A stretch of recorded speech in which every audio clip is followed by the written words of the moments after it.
A very pleasant good afternoon as we welcome you into another edition of the Lion Country Kia Goon and Ironhead show here at Quaker Steak and Lube. And if you are watching instead of listening on Sports Radio 98.7 The Fox, if you're watching the YouTube feed instead, or the stream wherever you may be getting it via StreamYard, no Goon today. He is not feeling real well. uh, Having some health issues. It's been an ongoing thing, and hopefully they'll get something figured out here to get some relief to the dear Goon. But some leg issues keeping him on the sidelines for today's program.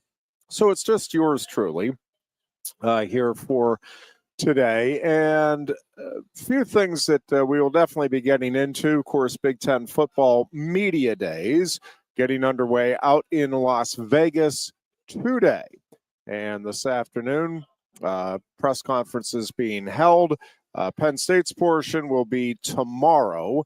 The three Penn State players, along with head coach James Franklin, will all be talking with the media tomorrow. Of course, Sakee Wheatley, Nick Dawkins, and Drew Aller out representing Penn State as players, and James Franklin again will be representing the Nittany Lions in Las Vegas. Fun place to be holding the media days. I suspect the media much enjoying the experience out in Las Vegas. And once again, Penn State was named the preseason favorite to win the conference title. Very close voting in the media preseason poll, but Penn State edges out Ohio State, and we'll see where things go here in the upcoming season. Penn State and Ohio State, most experts have either Penn State 1, Ohio State 2, Ohio State 1, Penn State 2, and expect that those are the two top teams. And close behind them is Oregon. And then there's some distance, I think, in just about all of the expert opinions out there. And then there's some pretty varied opinion. Now, in the preseason media poll, it is Illinois under Brett Bielema that checks in at number 4, and then Michigan is number 5. Now, a couple of interesting things about that. Illinois is 4th, but with no first place votes. Now, Michigan only had 1. Penn State had 11, Ohio State 10, and Oregon, oh my gosh, I didn't print it out with me. I think had two or three first place votes. I will look that up while I am talking to you here. They do have, again, a lot of variation. I think whether it's Ohio State 1, Penn State 2, or Penn State 1, Ohio State 2, Oregon seems a solid 3. And then again, that's where things, I think, it really depends on what different folks are seeing and what they're interpreting in terms of how the rest of this shakes out for the conference in the upcoming season. And Illinois surprised me a little bit. I figured Michigan would probably be the number 4 team. Nebraska has gotten a lot of mentions in the preseason as a team to watch, and I think rightfully so, in part because of the way the schedule plays out. And it does seem favorable, and you're talking about a team that lost a lot of close games, a lot of games by a touchdown or less last season. And the thinking is Matt Rule will get that team with another year of experience under his and their belt to some of those tough losses into wins. and they'll be right in the mix. But Nebraska came in at number 8, behind the 5 aforementioned teams, and then Indiana at number 6, which I think is interesting. I think it's accurate, and Iowa at number 7, and I don't necessarily have any problem with that. I'm not sure Iowa's going to be quite as good. Again, their reputation is just very consistent, good, not ever really getting much above good, but also never really having a terribly disappointing season, or so it seems. And then USC is sitting there at 9, Washington 10, and I'll just run it out here. It's 11 is Minnesota, 12 Wisconsin, 13 Michigan State, tied with Rutgers, then 15 UCLA, 16 Maryland, 17 Northwestern, and 18 is Purdue. Not a lot of qualms. I think Nebraska could very well finish a little higher, as high as 4th in the conference this year. I'm not as high on Iowa as some folks. I'd probably have Iowa a little lower. I think both USC and Washington, along with Nebraska, would have a very good chance of finishing ahead of Iowa. But again, I don't think there's much separating a lot of those teams in kind of the middle there of the Big Ten this season. From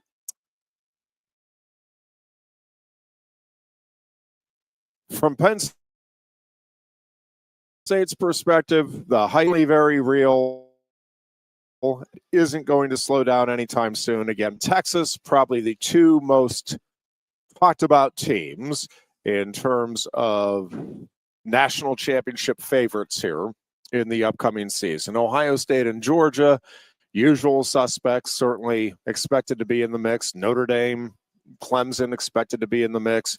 Oregon, again, clearly the third team that folks are expecting in the Big Ten could challenge for a national title in the upcoming season. And Alabama is a team that, again, I've seen a lot of people say, nope, they're going to get back and be a Final Four team. Or I haven't seen many that don't think Alabama will at least get back in the playoffs this year. But, maybe some mixed thoughts as to what happens after that. And certainly not an absolute gift. Bama gets into the playoffs. I was listening a little bit of Jed Donahue was on for Joe Lednosky on the Pennsylvania Sports Network's noon show today. And one of the things, there's a lot of, again, fascinating things, I think, to watch for and storylines to follow in college football in general, Big Ten in particular, and Penn State even more particular. But one of the things that I think is really interesting, and it's just, and I'm kind of with Jed, it's a little bit of a mindset change that I think those of us that have followed college football for a long period of time, it's just not the same as it once was. And I'm paraphrasing, but the discussion that Jed was having was, man, it's Ohio State and Texas are both highly ranked, but both are having to replace a lot of talent. And both things are true. And also they deserve to be ranked where they are. We just are in an era now where it is not, for these top programs, it is not the rebuilding process when you lose that talent. It really is reload. And it's a combination of the recruiting they've had over the years, the NIL and transfer portal element now where you can immediately replace a superstar with an already established superstar coming in from another team. And all of those things, the Arch Manning effect in Texas, again, normally you're like, first-year starter, quarterback, little nervous. No, not so much. We have several first-year starters where the expectations are extremely high. Notre Dame, Texas, most notably. But, Ohio State, again, will have a new starter, the expectations are going to be sky high there as well. All of that being said, would you rather have a quarterback who has played a couple of years and has established himself and kind of has a feel for what to expect? Yes, and that is what Penn State has. Um, there's a lot of things that go into it, and by the time the playoffs roll around, Arch Manning is not going to be considered a freshman, even though, or first-year starter, not a freshman, but a first-year starter, even though he will be a first-year starter. I do think the hype is deserved and right here for Penn State. I think it is a very mature team. I think it is a team that has earned the hype. Let me put it that way. It isn't a team that, man, all of a sudden, here's the Nittany Lions with a bunch of hype. They've been building toward this, arguably from day one with James Franklin's tenure, but certainly over the last couple of seasons. I think when you look at the step Penn State took last year by getting to the Final Four, by winning the home playoff game, by beating Boise State, and by being right there with Notre Dame on the cusp of getting to the national title game, it just feels like this has been a really good, albeit for some fans maybe too slow, of a progression. But I think you can see the consistency. The program hasn't taken shortcuts, and I think Penn State feels rightfully that it has earned its spot.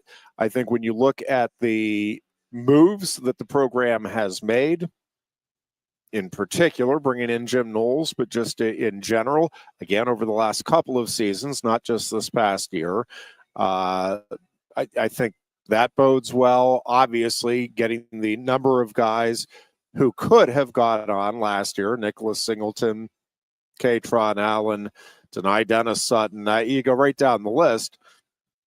Even Drew Aller. I mean, these are guys that are coming back with a real sense of purpose. And I think it gives Penn State an excellent shot at winning the whole thing. And as we often talk about, no guarantees, or certainly no guarantee in the upcoming season. There's a lot of things that play into it. And there's some other teams that, again, I've also been building toward this season. I think Clemson feels like it's time to get back in the mix. I think Alabama feels like, all right, we had a little bit of a learning curve with the new coach last year. Now we're ready to go. Georgia and Ohio State feel like they should always be there. I think Oregon, to a certain extent, still feels like it's their time, and that maybe their postseason disappointment of an otherwise stellar campaign a year ago will help drive things to a greater height. And there's likely going to be at least a team or two out there that surprises in the upcoming season, and that'll always be part of the fun of college football. It feels like we have a clear pecking order, and my guess is largely I'll be surprised if any of the top 6 teams in most of these preseason polls, if any of them are not in the playoffs. Now, whether or not the playoffs go the way the fan bases and the programs are hoping or expecting, that's another story. Again, a lot of things that come into play there. But it does feel like you have a pretty good sense. Maybe one of those teams won't make it, and there may be, again, a surprise or two out there of a program that not many are talking about, that, hey, look out, all of a sudden, here they are. They're knocking on the door of being a top 5 or 6 program, and maybe even forge their way in to the Final Four. But going into the season, as we sit here right now, it feels like we have a pretty good sense of the teams to watch, and Penn State certainly is rightfully one of those teams. And again, I think you're seeing that hype, and the reason for it out in Los Vegas here over the next couple of days. Again, Penn State's contingent will be made available tomorrow. I think James Franklin's press conference is a little later in the afternoon Eastern time. I think it's 3:15, if I'm remembering right, for his press conference tomorrow afternoon. So very rarely do you get anything earth-shattering out of the Big Ten football media days, but you usually get some fun little nuggets. Usually there's some good stories that come out of it in terms of what players in particular will reveal. Sometimes coaches have good stories to share about the offseason or something from the past year or two and that sort of thing. I do think one of the things with James Franklin, I do think there is just a comfort level he has right now and a confidence. And it's an earned confidence, and it's an earned comfort level that he has. He knows he has established this program to where it is going to be consistently in the mix. Doesn't mean every year they're going to have a Final Four team, but most years, I think for the foreseeable future, Penn State is rightfully thinking it has a shot at the Final Four, and certainly this year at winning the whole ball of wax. And I think James Franklin has worked very hard to get this program to this point. I think he has done a great job on the recruiting front, but I think now, and he's talked about it, it just feels like everybody is pulling in the same direction. I think the culture he has created, the players that we talked about earlier and others that are like, yep, I want to come back. Let's play this back, see if we can get the ultimate objective attained in the upcoming season. Well, you're not doing that if it's a place that you're not comfortable in, you don't feel like is looking out for your best interests. And listen, I get it. Until he wins the big game, until he wins the national title, that you're going to have critics, and James Franklin has talked about it. That's part of the territory, and that's fine. I also think when you just step back, look at the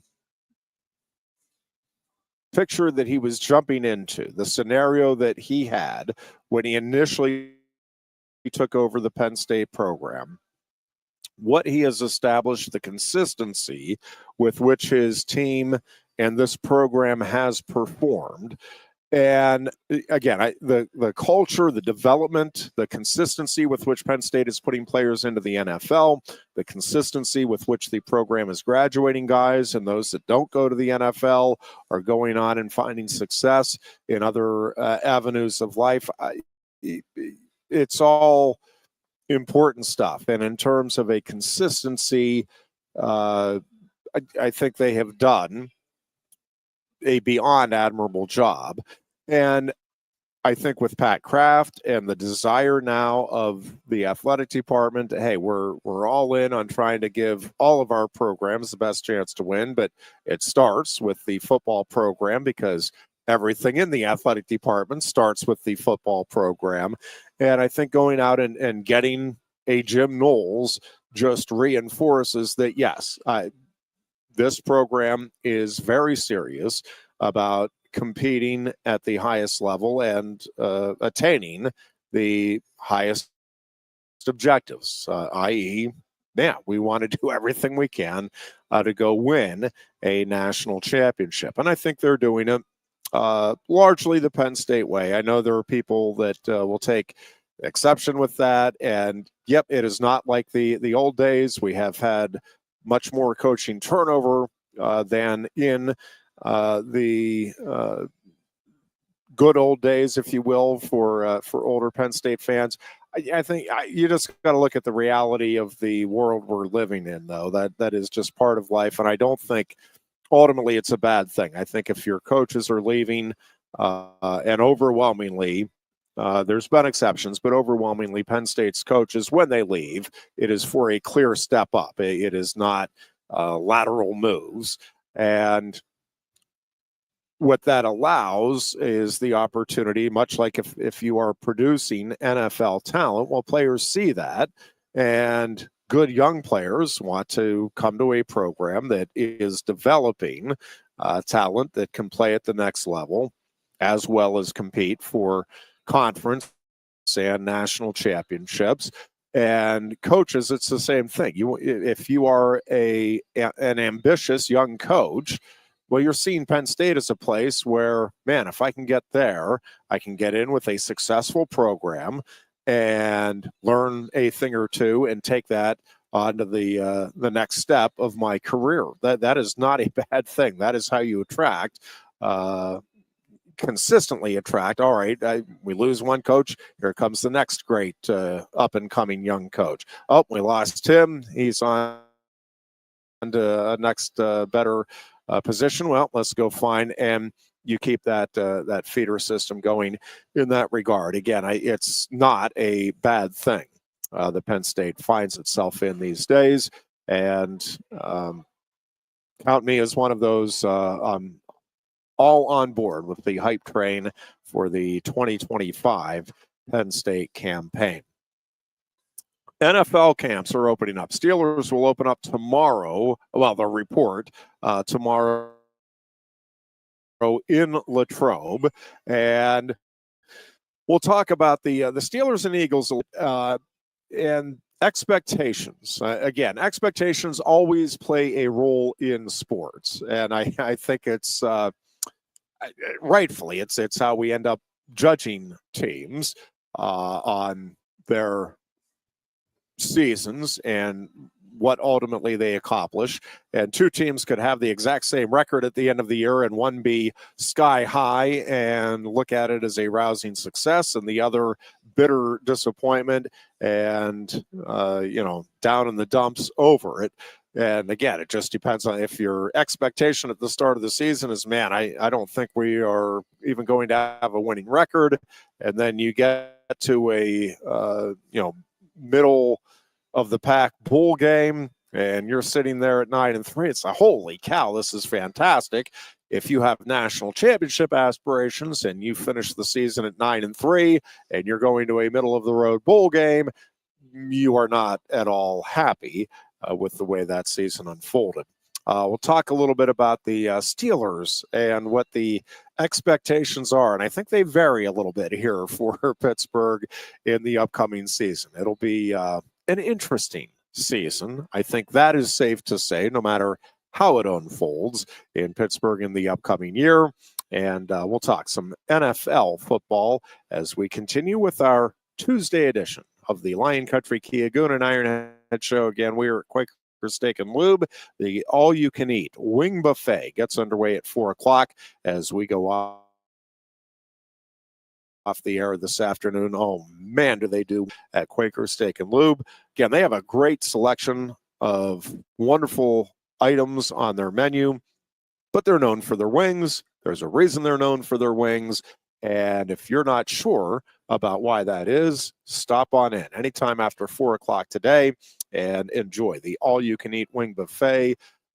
Great big wings, lots of meat on the bone, and an unbelievably great variety of sauces that are available if you come down for the all-you-can-eat wing buffet. And again, that'll get underway at 4 o'clock this afternoon right here at Quaker Steak and Lube. We're coming back right after No one likes making trips to the gas station. Well, Lion Country Kia can help. If you're tired of going to the gas station all the time, Lion Country Kia can help with the 2025 Kia Sportage Hybrid. Save now with 2.9% APR financing for up to 48 months. And get $500 Kia Finance bonus cash. There's 14 available that get 38 MPG combined. Say goodbye to all those pump visits. 2025 Kia Sportage Hybrids start at just $32,285. And be sure to check out the full Kia lineup too. And their selection of certified pre-owned Kia. Kias. Remember, every new Kia comes with a 10-year, 100,000-mile powertrain warranty. Ease that pain at the pump with a 38 MPG combined 2025 Kia Sportage Hybrid from Lion Country Kia. 1334 Drivable Street off Shiloh Road behind Sam's Club, State College. Warranty is a limited powertrain warranty. For details, see dealer or go to kia.com. If you love wings, if you love rings, and all kinds of other tempting things, great times, great food, get to Quaker Steak Lube. Get our Best Wings USA, signature sauces, mouth-watering appetizers, or any of our delicious award-winning lube favorites. Great times, great food, get to Quaker Steak Lube. I'm the Modelo Recruiter, and I'm looking for fans with good hands and great speed. The ones who stay focused and never miss a play. They go the distance on game day, even when their team is away. I'm always watching, always looking to reward more full-time fans. Because football isn't really football without you. The State College Spikes are home for 5 games Wednesday, July 23rd through Sunday, July 27th. Enjoy Super Splash Day with a 12:05 p.m. daytime start Thursday the 24th. The Paul Posluszny Bobblehead Giveaway presented by McClure Company with an appearance by Puz Friday the 25th. Paint the Park Pink Night presented by Mountain Indy Health with fireworks, a pink bucket hat giveaway, and a pink jersey off the back auction Saturday the 26th. And Cancer Survivors Night presented by Penn Highlands Healthcare Sunday the 27th. For tickets, call 814-272-1711 or buy and download at statecollegespikes.com. A lot has changed about State College. One thing that hasn't is W.C. Clark's Coffee Roasters on 234 East Calder Way. 30 different varieties of specialty coffee beans sourced from over 25 countries and roasted with love each morning in Happy Valley for over 45 years. They'll ship their fresh roasted coffee from their doorstep to yours. Order online at statecollegecoffee.com. That's statecollegecoffee.com. Hi, welcome to Timberland Federal Credit Union, a financial cooperative for its members, tracing all the way back to 1973. Experience Timberland Federal Credit Union, where you're greeted with a smile and financial solutions are tailored to your unique life journey. Here, we're not just financial professionals, we're your neighbors, people invested in your financial needs, literacy, and empowerment. Your dreams matter to us, whether they're about buying a home, growing a nest egg, or embarking on new adventures. TFCU draws from the past and invests in the future, offering modern tools like online banking to give you the freedom to manage your money practically anytime. Additionally, we're passionate about giving back both time and resources because enhancing our community is at the core of why we're here. Visit TFCU in person or online to learn more about our services and apply for a membership today. WFXX, once again, the Fox, your sports radio. Broadcasting live, loud and proud from Central PA's Sports Authority, WFXS America. 98.7, the Fox, State College, the Goon and Ironhead. And we are back. Well, I am back on a Tuesday afternoon. As again, Big Ten Football Media Day is underway in Las Vegas. The Penn State Day will be tomorrow. Zakee Wheatley, Nick Dawkins, and Drew Aller will be representing Penn State, along with head coach James Franklin out in Las Vegas tomorrow. Again, Pittsburgh Steelers reporting to training camp and Latrobe tomorrow. And it is really interesting to me to see the coverage of the Steelers and the different perceptions that folks have of the Steelers going into the upcoming season. And it's one of those things where I think the Steelers are a better team and have improved the roster overall from where they were at the end of a season ago. But the issue is you're not like the other teams haven't just stayed static, and they have exactly what they had at the end of last year either. And so, like, I think the Ravens are a little better team. I think the Chiefs are going to be right back in the thick of things here. Obviously, Buffalo Bills, I think, will be back in the thick of things. And then you have some teams that I think are ready to make a move up, like the San Diego Chargers with Harbaugh. If the Bengals can stay healthy, and if they can get everybody in and relatively happy, Trey Hendrickson not reporting to training camp today for Cincinnati, and Micah Parsons, we may get into that situation a little bit later in the program as well. The year of the defensive ends and contract situations seems to be in the NFL. Of course, TJ Watt with his resolved for Pittsburgh, guaranteed money, a big part of that 3-year deal for Watt. And I think the Steelers and Watt feel good about it. Watt, for the time being, the highest paid non-quarterback in the National Football League. I suspect that is not going to be the case by the time the season gets underway, the regular season gets underway here in the NFL. But for now, that he is. So they have Watt back. They have Cam Hayward. A lot of experience. That's the plus side. The downs experience in a lot of those key spots is at the tail end of the veteran experience, meaning you're not sure how well over a 17-game season and then the playoffs, some of those bodies may or may not hold up. And that includes, obviously, quarterback Aaron Rodgers. And, I think that's obviously you never know with injuries, and young players get hurt all the time. Joe Burrow. So I get it. I do think the concern goes up a notch. And I think if you're on the optimistic side of things, could things come together and the Steelers get right in the mix here of the AFC Championship hunt? I think it could happen. I think, again, you're relying on a lot of things. Aaron Rodgers staying healthy and happy, feeling like he's on the same page with Arthur Smith and the offense. I think the receiving core, and I think there's some reason for some cautious optimism there with Calvin Austin, DK Metcalf. Yep, I could see some things coming together there. I think the running game could improve substantially over a year ago. Still questions about the offensive line, but I think they're moving in the right direction there. And I do think with Jalen Ramsey, the secondary has a chance now to maybe mix and match a little bit depending on the opponent, and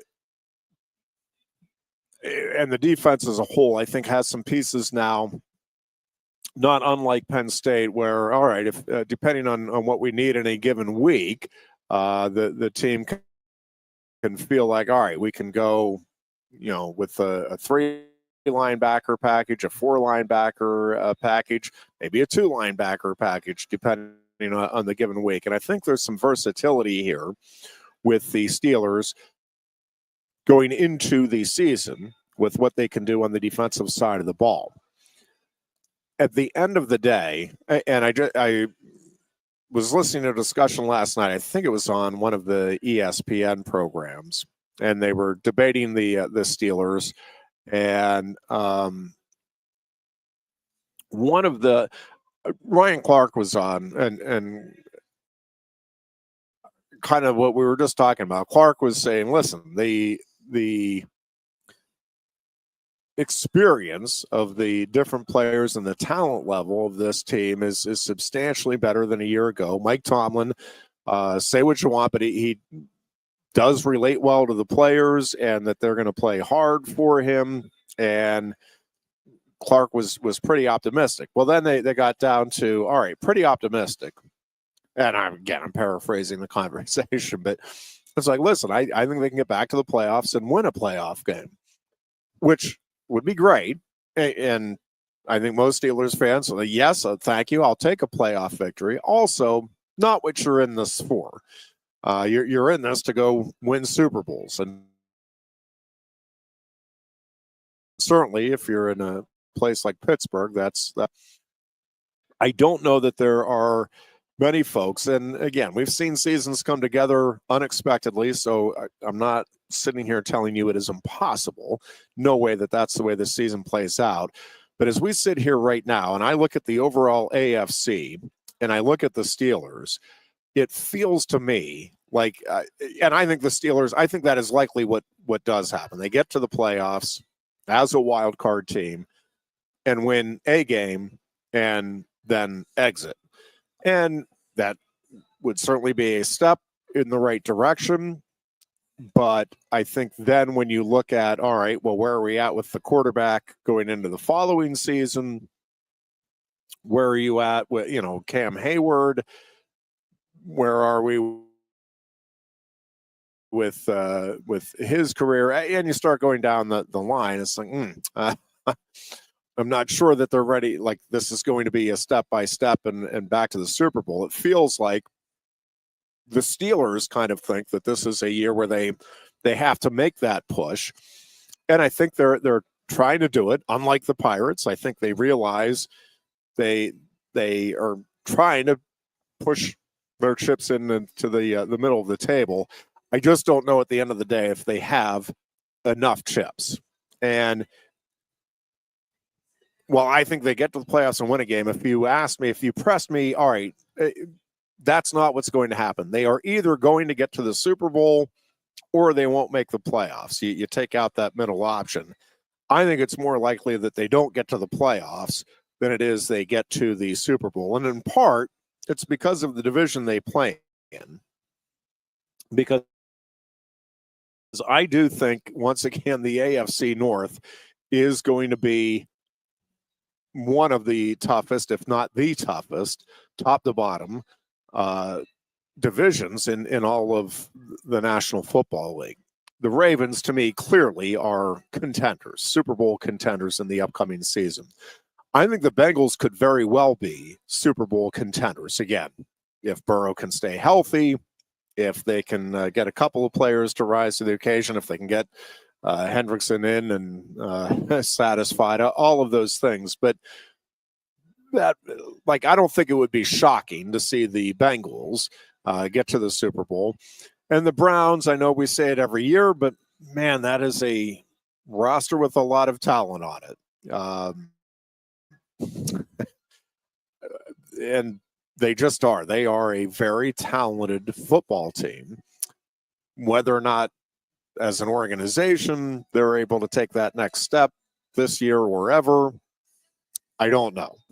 But wouldn't be shocked to see Cleveland get to the playoffs. Probably would be shocked to see them in the Super Bowl just because that just sounds funny, the Browns in the Super Bowl. But I do think that race, I don't think it's crazy to think that any of those four teams could win it. I think the Ravens are pretty much the consensus favorite. I think that is rightfully so. But again, I don't think it would be stunning end of the world. Whoa, I can't believe what I just saw. If the Browns, Steelers, or Bengals ended up on top, and I don't think it would be stunning if any of those four teams, Ravens included, finished fourth. I don't think there's a lot separating those four teams. But I think the Ravens feel like the most complete roster going into the season.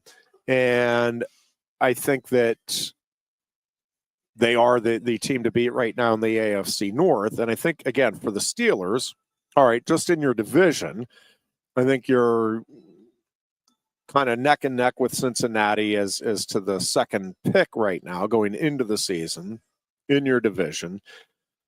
I think the Bills are still the Bills, the Chiefs are still the Chiefs, and I think those are still the two standard bearers. I think both the Chargers and the Broncos are another team. I think that you're not going to be shocked if they come on strongly in the upcoming season.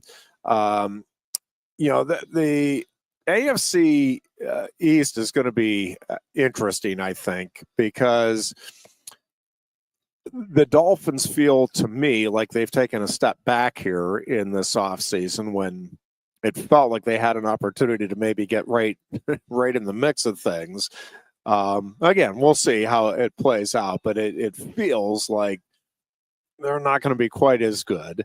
I'm not sure that the Jets or the Patriots are ready to take. The Jets aren't. I feel confident that the Jets are not going to be a Super Bowl contending team. I don't think the Patriots are getting back there this year, but I think they could take a step in the right direction. I think the Raiders are an interesting watch. I think you could see that thing going a couple of different ways in the upcoming season as well. And so at the end of the day, it feels like the Steelers' kind of best case scenario, maybe fifth, sixth best in the AFC. And again, I think I've largely I liked their draft. I liked what by and large they've done in the offseason. The Aaron Rodgers situation, I just don't think they had great options at quarterback, and I think they still have to figure out their long-term solution, and Will Howard may be that long-term solution. I don't rule out that possibility. I like the savvy he has. I like the leadership. I like the chip on the shoulder. I think he's got a lot going for him. Whether or not it comes together and they see enough this year that it's like, okay, yep, that's our guy for the future, I have no idea, but I don't rule it out. But they have to find, whether it's Will Howard or somebody in next year's draft. Next year's draft looks like it could be very strong. Few unknowns. Will Arch Manning be one of the quarterbacks coming out? There's some things that we have to see how they shake out, but feels like at least a possibility that you could get your franchise quarterback next year if they deem that Will Howard is not that guy. And as far as this particular season, again, I think at the end of the day, Aaron Rodgers was the best of not great options, but I also think has the highest risk, both because of his age and because you're just not sure what his mindset is or what it will be over the course of the season.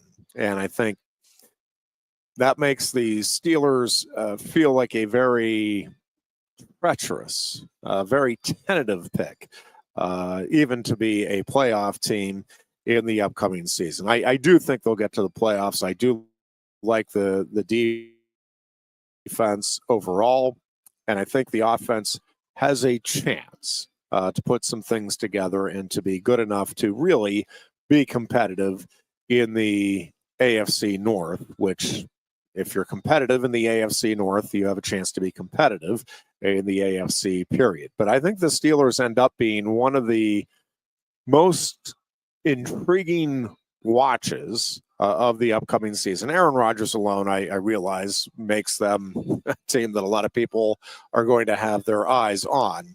But I just think the overall picture and the division they're in and all of these things coming together or possibly not coming together, to me, the Steelers, one of the most interesting watches in the NFL. As far as the Philadelphia Eagles, the Commanders, or might they be the Redskins again? They do feel like that they are coming.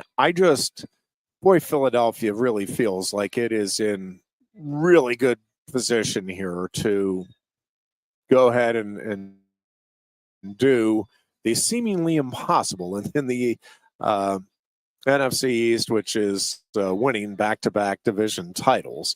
But I think Philadelphia, again, you start with that offensive front.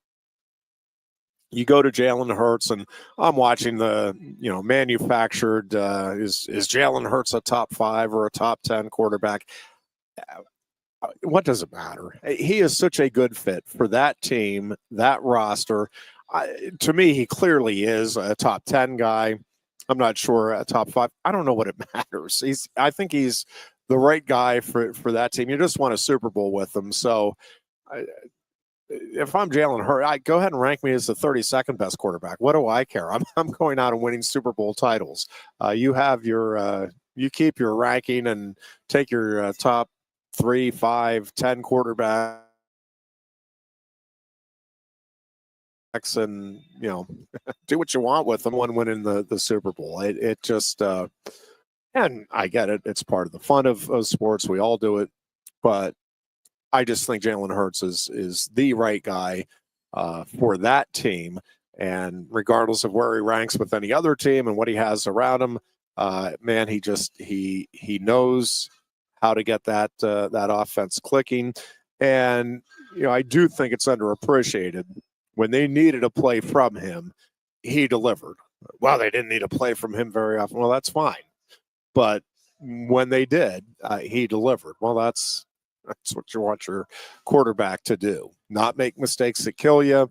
And when you need a big-time play, give us a big-time play. And he can do it both with his feet and his arm. And I just think the Eagles, they're not going anywhere. They might not win the Super Bowl again, but they're going to be right in the mix again here at the end of the season. And listen, the Commanders / Redskins may be, the team that can challenge them best in the division.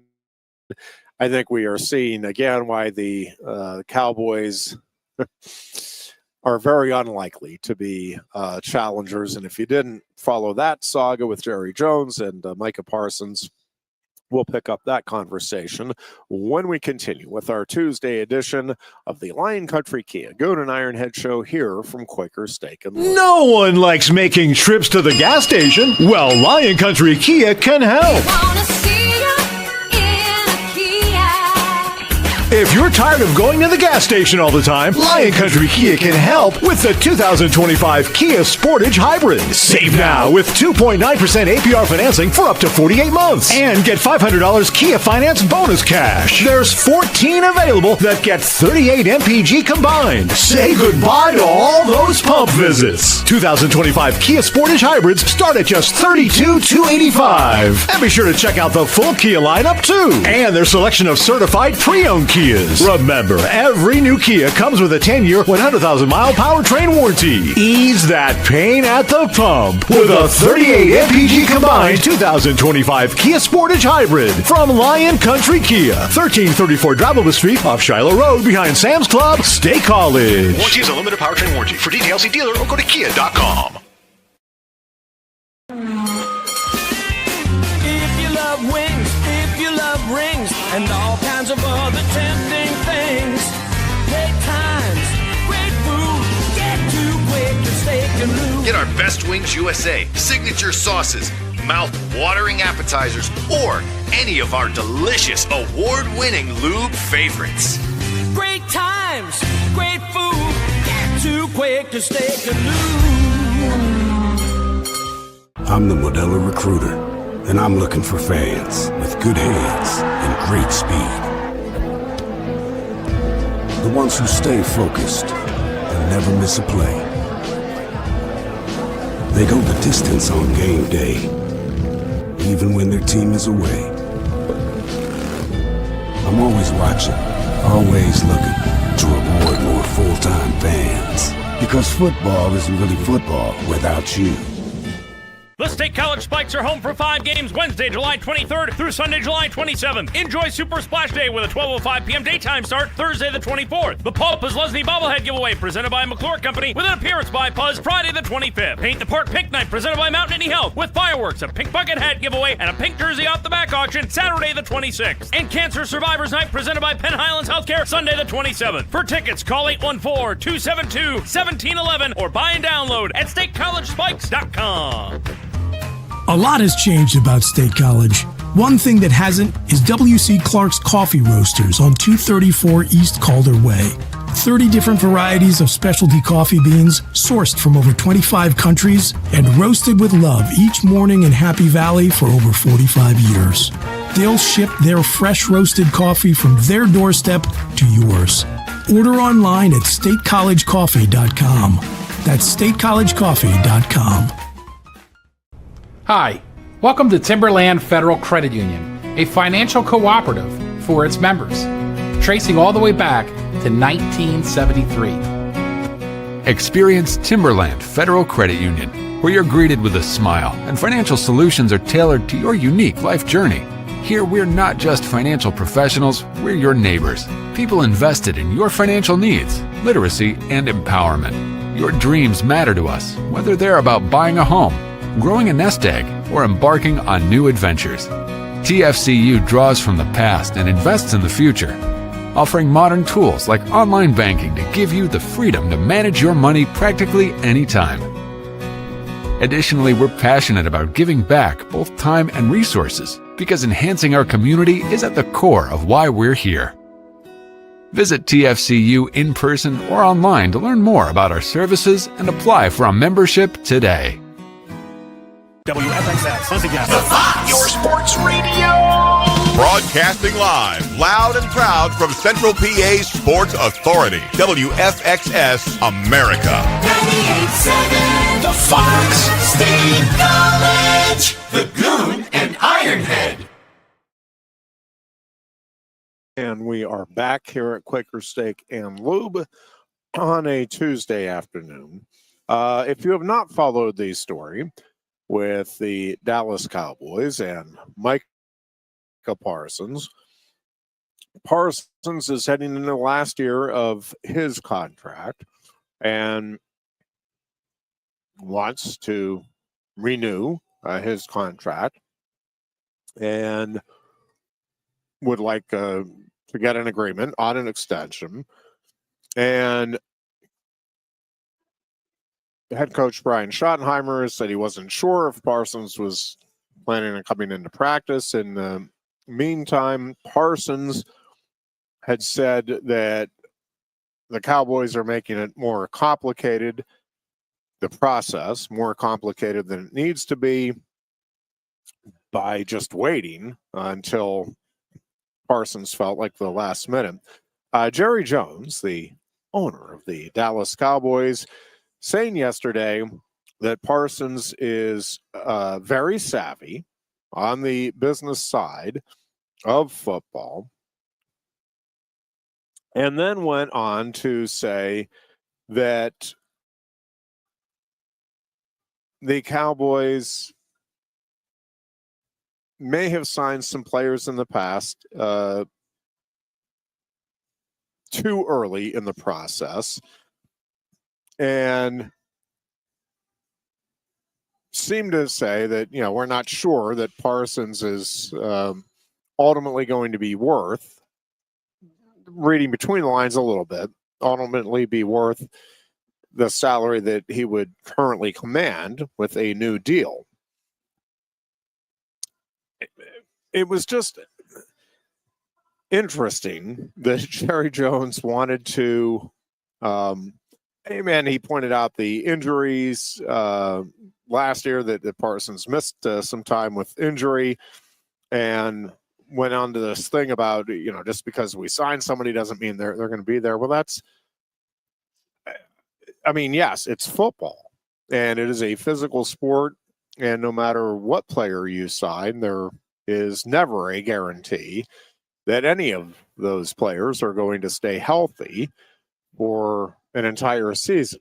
See the New York Jets and Aaron Rodgers for an example. So it was just a weird press conference. Jones said, "I am not the least concerned about having any dangling participles out here on a contract," and making it sound like, he doesn't, we'll see. I don't know if we're going to sign Parsons or not.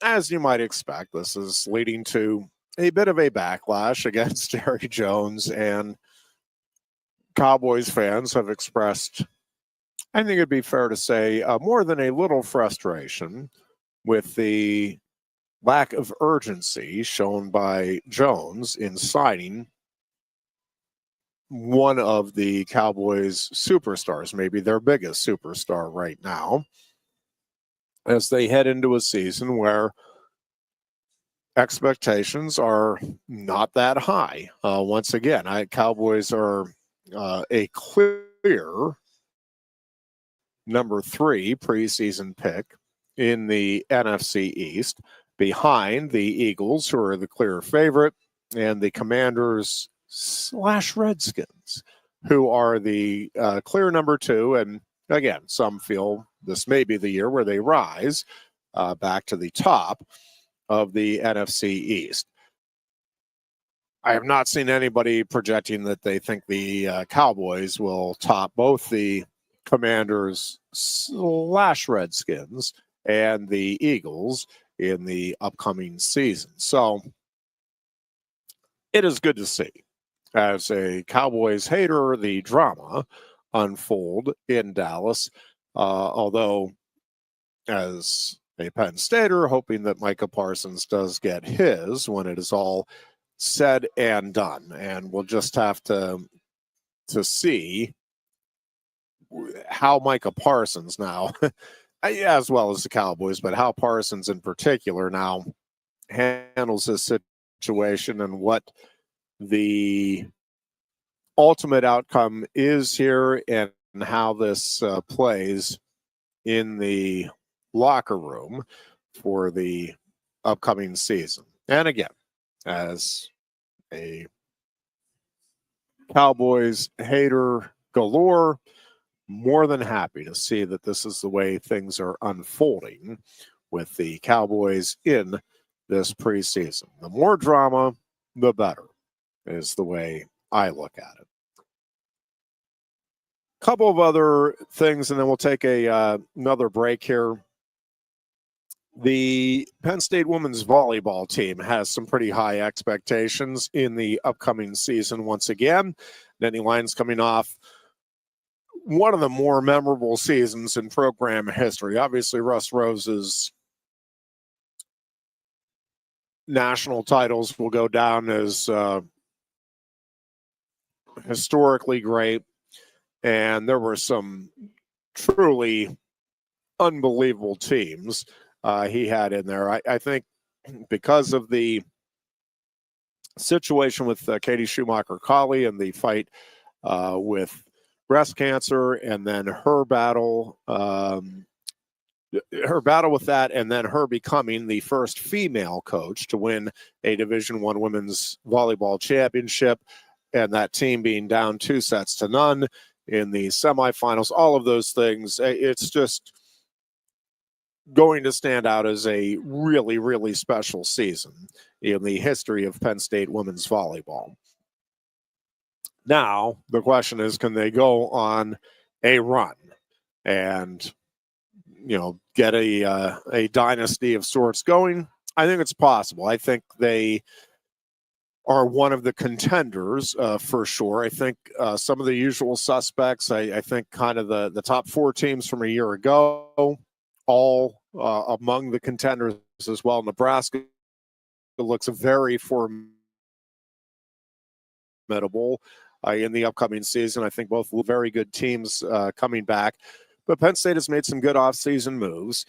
And the AVCA, the American Volleyball Coaches Association, has come out with its Player of the Year preseason watch list.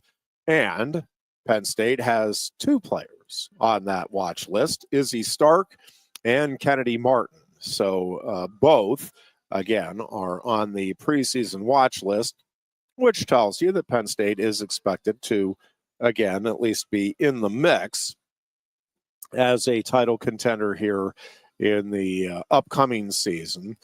Stark was the freshman of the year last year, both in the Big Ten and nationally. She led the conference with 1,372 assists and was top 15 in the country with 10.8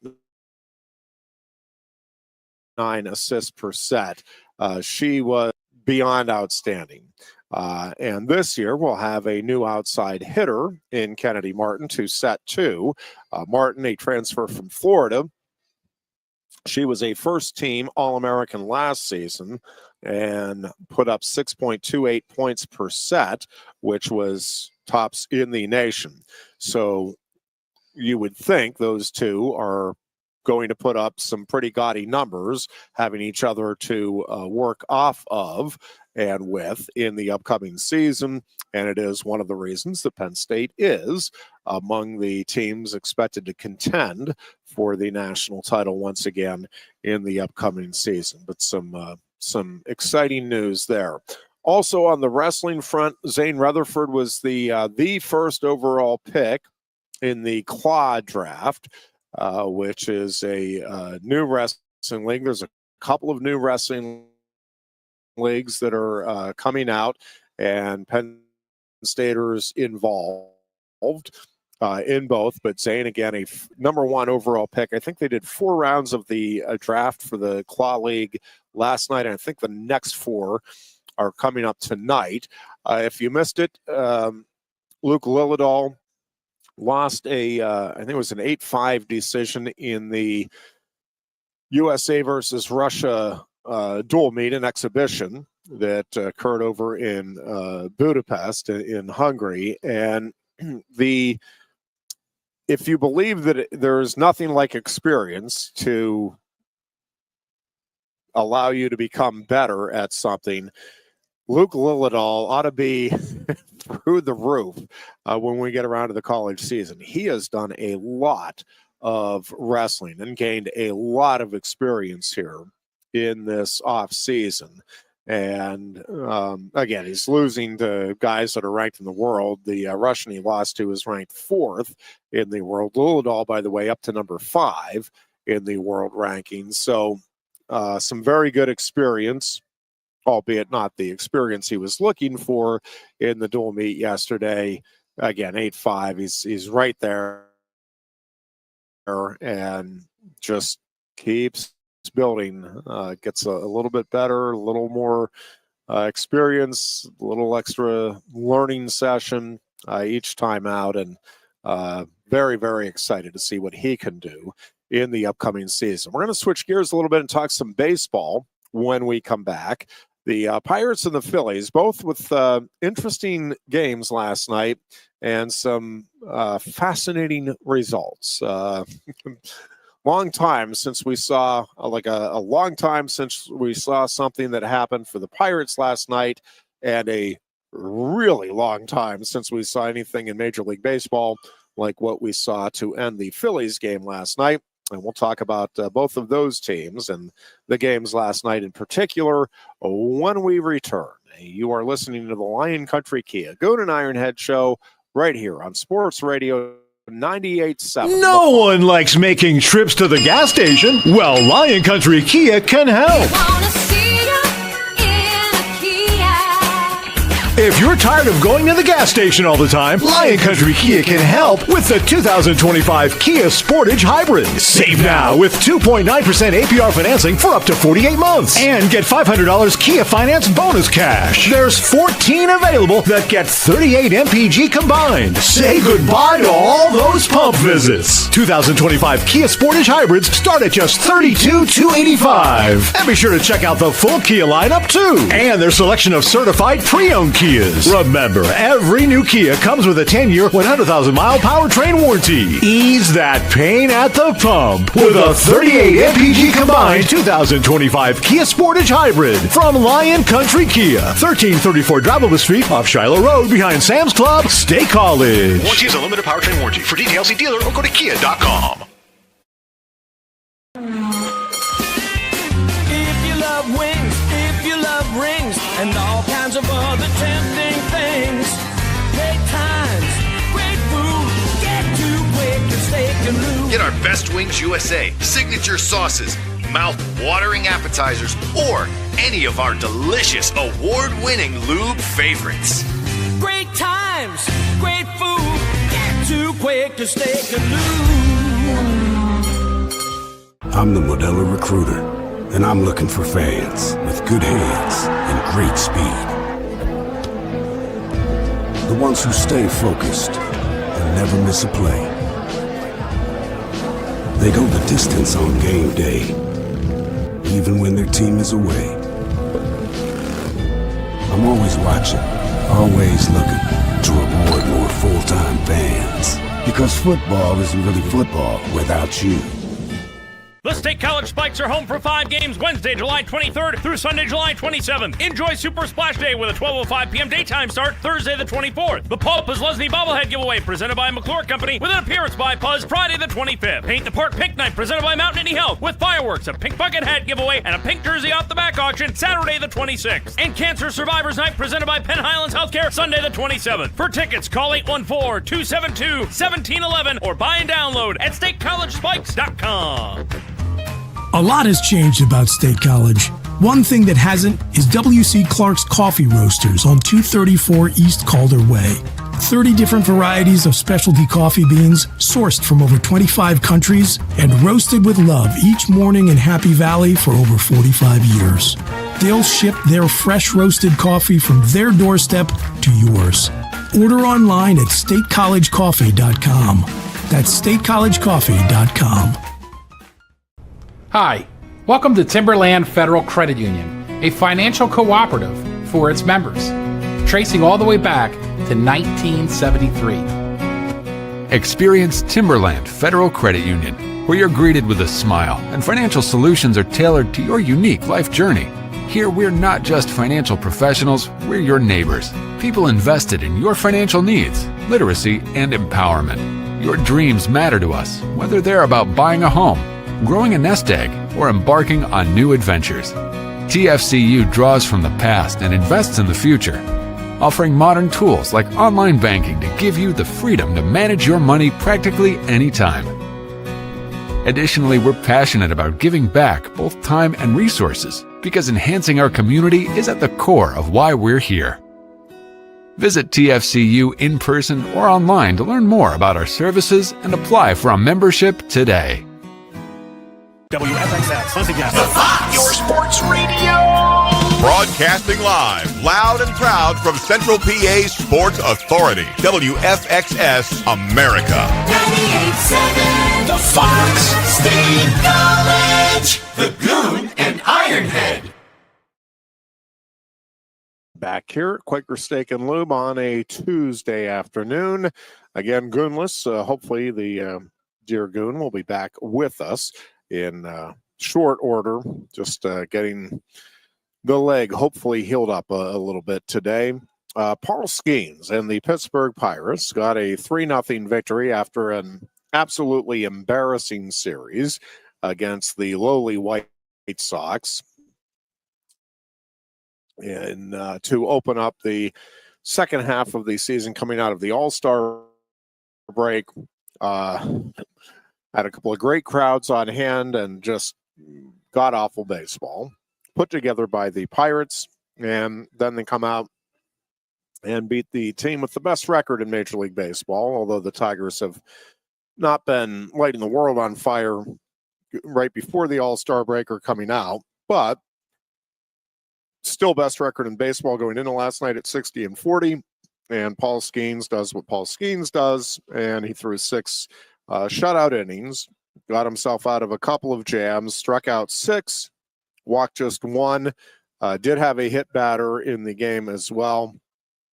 But man, he is so fun to watch. It's not just, it's the way he does it. And his throws look so effortless. And it's the variety of pitches and different nights. He's using different pitches as his primary throws, and he just has such an unbelievable arsenal and an ability to place the ball where he wants, and he can certainly throw fast. I mean, he's got the 100-mile-an-hour fastball, but he just is truly a generational talent. We probably throw the term around too much in the world of sports, but he is very, very special, and there's a reason. You start the All-Star game in your first 2 years as a professional, you're getting the attention of a lot of folks. And he now has the best, not the best record. That's what I'm going to get to in a moment. The best earned run average in Major League Baseball at 1.91. And the Pirates desperately needed him to be a stopper. He was. Buccos got just enough offense from Spencer Horowitz and Brian Reynolds in the second inning, I think it was. And that 3-run inning, that's all they needed. Bullpen actually came in and got the job done as well. And the Buccos, again, take it 3-0 over the Detroit Tigers. What is a couple of things that are amazing about it. So, again, Paul Skeens, Major League best 191 earned run average.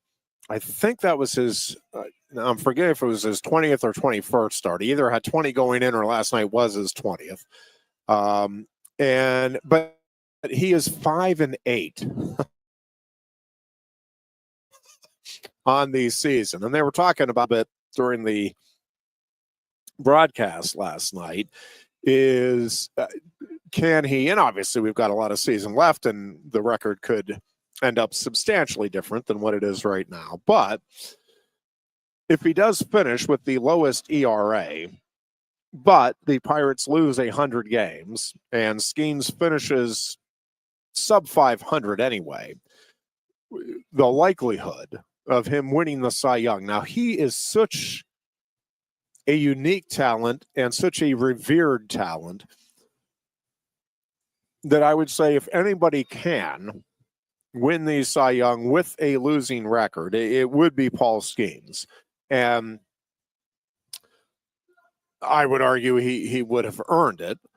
And right now, I think should be the Cy Young favorite. What is equally remarkable to me is that a team that has Paul Skeens and the starting pitching, and now it looks like they were saying they think Oviedo may be back. He was in Pittsburgh last night. He's been throwing and is throwing in Altoona now. But he could be back here before the end of the season. Now, possibly, you got to see how things shake out here at the trade deadline. It could be that they put him in the bullpen this year just to get him back and comfortable, but certainly long term, he would be back in that starting rotation. And again, depending on what happens here before the trade deadline, he may get into the starting rotation yet this year. But even without him, that starting rotation is remarkable. And for the Pirates, they are on track to lose 100 games. Again, how you could lose 100 games with the starting pitching that the Pirates have this season is, I think it would be an historically god-awful, but it would be an historic achievement because it's hard to describe how bad the rest of your team has to be for that to occur. And it's just, it is remarkable how good and how consistent the starting pitching has been. Pirates waste that starting pitching. It's hard to compare it to any other sport, but I mean, if you have a football team with a great defense or a great offense, and then the other is just so awful that it doesn't matter, it's that similar type of feel, and very, very frustrating, obviously, if you are a Pirates fan. But it will be interesting to watch how Skeens and the other thing, I don't know that Skeens gets enough credit for this, which is, I know everybody said, well, control what you can control. Well, okay. And yes, I mean, it's great advice for anybody in any profession and all of that. And also, if time after time you're going out and doing your job at a very high level and you're getting no results from it, nothing that you can point to that, and again, we're talking the lowest ERA in baseball, and he is 5-8 in 20 or 21 starts. Well, that's absurd. I mean, it really is embarrassing. And to Paul Skeen's credit, he does not throw anybody under the bus, and he does not. It doesn't affect him. I mean, in terms of, all right, well, I feel like I have to do more than what I'm capable of. Now, what he's capable of is more than I think anybody else in Major League Baseball is capable of, so maybe that makes it easier. But it is, we talked about Drew Aller last year, maybe at times pressing a little bit, feeling like, and even more so the year before, pressing some issues and feeling like, man, again, you got to do more than what you really are capable of. Again, controlling what you can control. Easy to say, but when you're in a losing situation, much more difficult to not get out of your, all right, I'm going to throw even harder here, or I'm going to, and he just doesn't. He maintains that even keel, unbelievably consistent, night in, night out. And to do that, period, is remarkable. To do it when you're not getting the results you'd like, sometimes not getting calls you like. Last night there were a couple that, but more so, again, it's like, oh my gosh, what I've given up one run over the last two games, and I got one no decision and a loss to show for it. Like that, to not let that affect you. And the way either your preparation or your actual game time throwing, it is, to me, even more remarkable what he is doing this season. And again, I know everybody says, yep, just control what you can control. That is really easy to say, really easy to tell yourself, and really difficult to go out and execute when you are having the results that the Pirates and Paul Skeens are getting this season. I mean, everybody recognizes, obviously, that Skeens on just a regular Major League Baseball team would be, I haven't sat down and looked at it that much, but probably 14-4, something like that this season. He's sitting. This was his first win last night since May. And not because he hasn't been pitching brilliantly. Again, you don't have the best ERA in Major League Baseball because you went through a month of just subpar pitching. Nope, every time out. I think he's had one outing, one non-quality start. It's like, geez. And but he just, again, the epitome of consistency on the mound. Now, the Philadelphia Phillies having a much more enjoyable season and taking advantage. They have a very good starting pitching staff as well, but they also have a lot of very good hitters, some outstanding. Some of the plays in the field last night were phenomenal by the Phillies. So, Phillies 2-2 game with the Boston Red Sox. Really well played game. Both teams, again, some outstanding, brilliant defense by the Phillies. You get to extra innings. The Phillies get out of a bases loaded jam in the top of the 10th, and they go to the bottom of the 10th. Not bases loaded. Left a runner at third. Boston didn't have the bases loaded. Had a runner at third. Left him stranded. Phillies do load the bases. And for the first time since 1971, we have a Major League Baseball game end on a walk-off catcher's interference. And what made it even more remarkable was that it was a ball. It wasn't even a strike on the catcher's interference call. And by the way, both calls were accurate. It was a ball, and it was, after looking at the replay very clearly, catcher's interference, and just a bizarre circumstance. And we talk about it where you just never know on any given night if you're going to see something that you've not seen before. I would venture to say most people in that ballpark last night had never seen. They weren't around. I don't even know what. I saw the figure thrown out 1971. I think it was August 1st of 1971. I'm not sure what game it was that ended with the walk-off catcher's interference in 1971, but I'm guessing not many of the folks who were at that game were at the also ended up at the Phillies-Red Sox game last night. That would be something if there was a fan out there who saw two walk-off catcher's interferences in Major League Baseball. But Edmundo Sosa was at the plate for Philadelphia, and it was a check swing on a 2-2 pitch.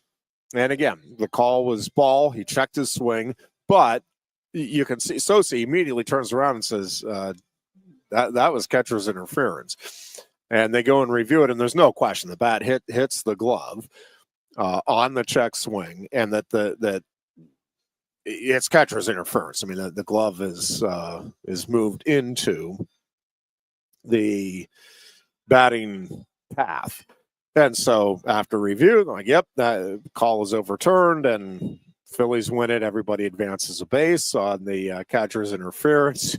And the very rare walk-off catcher's interference gives the Phillies the win last night.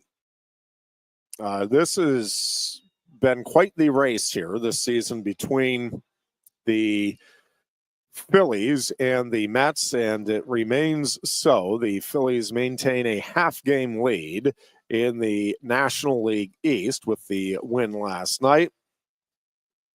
And again, all season long, this has been just a battle. You look at it. So again, Philadelphia is sitting there at 57-43. The Mets at 57-44. And the Phillies with the half-game lead over the Mets. And then you look at the Pittsburgh Pirates. And I think the Phillies and the Pirates starting pitching is comparable. It's comparable. That's about all that's comparable between the two teams, other than that they're both in Pennsylvania.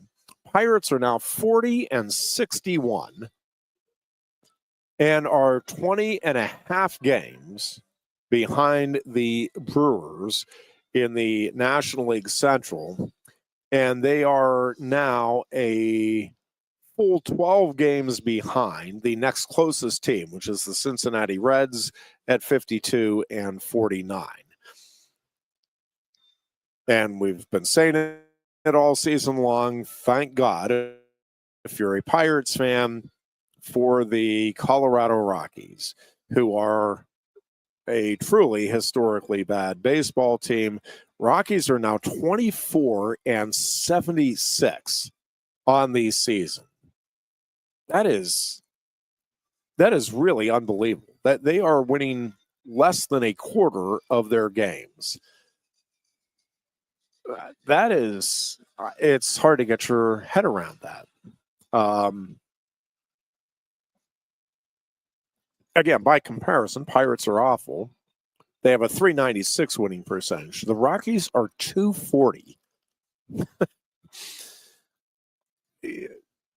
It's just crazy that a Major League Baseball team could be that far off from even being competitive in the league in any particular season. But that's where the Rockies are. All right, that's your Major League Baseball update. We'll take a break here, and we will talk some other Penn State sports as we continue. It is our Tuesday edition of the Lion Country Kia. Goon and Ironhead show here from Quaker Steak and Lube, where the all-you-can-eat wing buffet gets underway as we go off the air at 4 o'clock. No one likes making trips to the gas station. Well, Lion Country Kia can help. If you're tired of going to the gas station all the time, Lion Country Kia can help with the 2025 Kia Sportage Hybrid. Save now with 2.9% APR financing for up to 48 months. And get $500 Kia Finance bonus cash. There's 14 available that get 38 MPG combined. Say goodbye to all those pump visits. 2025 Kia Sportage Hybrids start at just $32,285. And be sure to check out the full Kia lineup too. And their selection of certified pre-owned Kias. Remember, every new Kia comes with a 10-year, 100,000-mile powertrain warranty. Ease that pain at the pump with a 38 MPG combined 2025 Kia Sportage Hybrid from Lion Country Kia, 1334 Drivable Street off Shiloh Road behind Sam's Club, State College. Warranty is a limited powertrain warranty. For details, see dealer or go to kia.com. If you love wings, if you love rings, and all kinds of other tempting things, great times, great food, get to Quaker Steak Lube. Get our Best Wings USA, signature sauces, mouth-watering appetizers, or any of our delicious award-winning lube favorites. Great times, great food, get to Quaker Steak Lube. I'm the Modelo Recruiter, and I'm looking for fans with good hands and great speed. The ones who stay focused and never miss a play. They go the distance on game day, even when their team is away. I'm always watching, always looking to reward more full-time fans. Because football isn't really football without you. The State College Spikes are home for 5 games Wednesday, July 23rd through Sunday, July 27th. Enjoy Super Splash Day with a 12:05 p.m. daytime start Thursday the 24th. The Pulp is Lesney Bobblehead Giveaway presented by McClure Company with an appearance by Puzz Friday the 25th. Paint the Park Pink Night presented by Mountain Indy Health with fireworks, a pink bucket hat giveaway, and a pink jersey off the back auction Saturday the 26th. And Cancer Survivors Night presented by Penn Highlands Healthcare Sunday the 27th. For tickets, call 814-272-1711 or buy and download at statecollegespikes.com. A lot has changed about State College. One thing that hasn't is W.C. Clark's Coffee Roasters on 234 East Calder Way. 30 different varieties of specialty coffee beans sourced from over 25 countries and roasted with love each morning in Happy Valley for over 45 years. They'll ship their fresh roasted coffee from their doorstep to yours. Order online at statecollegecoffee.com. That's statecollegecoffee.com. Hi, welcome to Timberland Federal Credit Union, a financial cooperative for its members, tracing all the way back to 1973. Experience Timberland Federal Credit Union, where you're greeted with a smile and financial solutions are tailored to your unique life journey. Here, we're not just financial professionals, we're your neighbors, people invested in your financial needs, literacy, and empowerment. Your dreams matter to us, whether they're about buying a home, growing a nest egg, or embarking on new adventures. TFCU draws from the past and invests in the future, offering modern tools like online banking to give you the freedom to manage your money practically anytime. Additionally, we're passionate about giving back both time and resources because enhancing our community is at the core of why we're here. Visit TFCU in person or online to learn more about our services and apply for a membership today. WFXS, listen again. Your sports radio. Broadcasting live, loud and proud from Central PA's Sports Authority. WFXS America. 98.7 The Fox State College. The Goon and Ironhead. And Goonless here on this Tuesday. Ironhead with you until 4 o'clock, and then we will join the Pennsylvania Sports Network and Jed Donahue. They'll take you till, Jed will take you till 6. And then Pittsburgh Pirates baseball tonight. The Buccos will look to assure a series win over the Detroit Tigers. So again, baseball's funny like that. Pirates lose 3 straight, and all in unimpressive fashion to the Chicago White Sox, who have the worst record in the American League. And then here come the Detroit Tigers, and if the Buccos can win either tonight or tomorrow afternoon, they will take a series from the team with the best record in the American League. But overall, it has been a rough season for the beloved Buccos. See if they can pick it up just a bit down the stretch here this season, which is typically when Pirates teams have faded. And we'll see if Don Kelly can get this team to play hard all the way through and maybe even show some signs of actual improvement down the stretch here this season. Some good news for the Penn State baseball team, if you missed it. Bryce Molinaro, one of the 5 players drafted in the Major League Baseball draft this summer, announced that he is coming back. The third baseman and cousin of Penn State 4-time All-American and national champion wrestler Frank Molinaro has announced he is coming back. And this baseball team and program has been building. Again, Mike Gambino is a terrific coach, really good recruiter, really good coach. And you can just see this thing starting to really come together. And I think much the same thing with Clarissa Crowell and the softball program.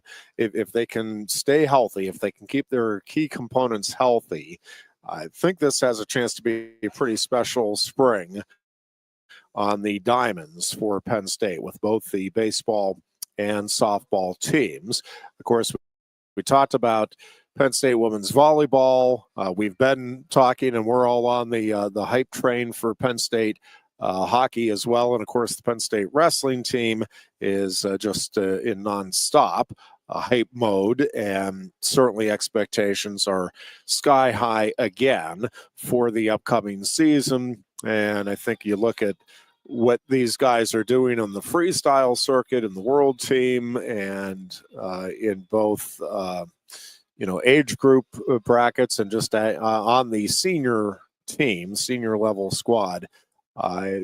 We've just not seen anything quite like this, what will now be a 3-year run of Penn State wrestling. It has just been truly historically great and really, really special. And again, I think the upcoming season has a chance to be the best yet, which again is absurd to even say out loud because you're coming off back-to-back seasons where each was arguably the greatest in college wrestling history.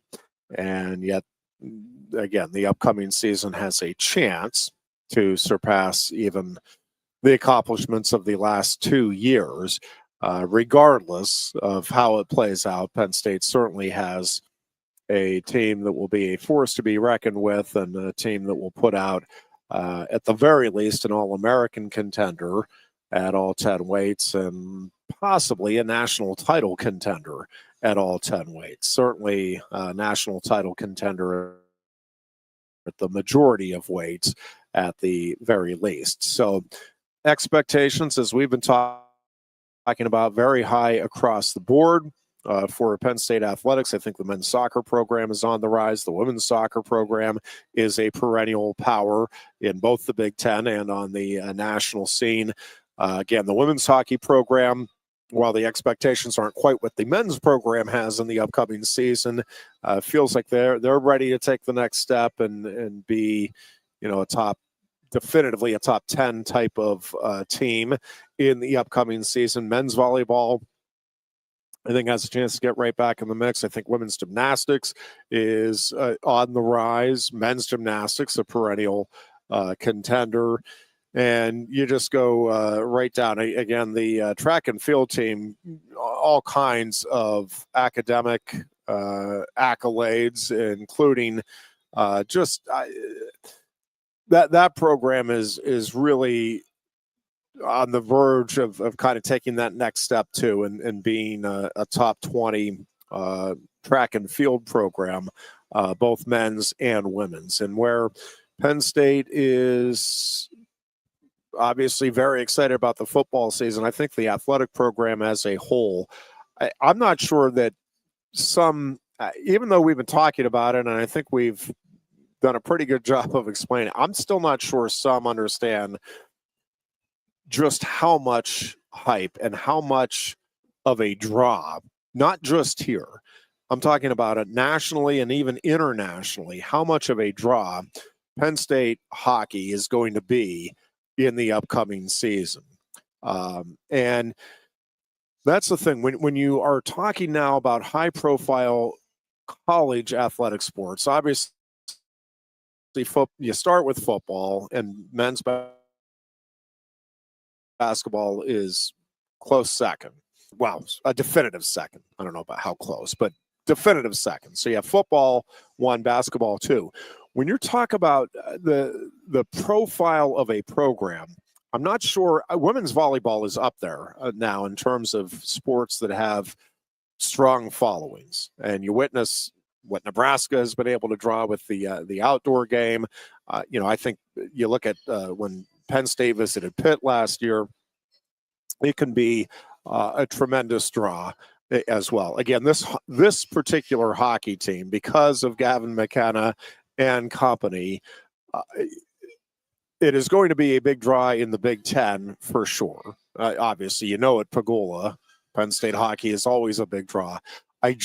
This team is going to get a lot of recognition above and beyond what we're used to seeing with college hockey programs. And we've had some really good ones in the Big Ten, Minnesota and Michigan State and Michigan over the years, Wisconsin.